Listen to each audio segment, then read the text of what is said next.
Life update. Ayan. Nag-iipon din ako ng mga ganito. Sayang din naman. Pag naipon to, dumami. Pera din yan. Papapalit natin doon sa store namin. Medyo mabigat-bigat na siya. Oh.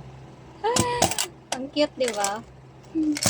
Lagayan ko ng mga benching ko. Ay, natanggal ko na yung ano niya. Ayan, nag-iipon ako niyan. Kasi nangihinayang ako. Pera din yan. Pero sa mga tindahan, di na tinatanggap yan eh. Panuklingan nila, candy. Ayan. Pagka, may napulot ako, kukunin ko, syempre, pera din yun. Lalagay ko yan dyan.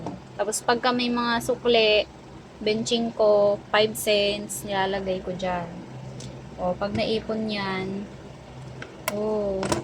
may pera na ako. Diba? Yan. Mag-ipon din kayo.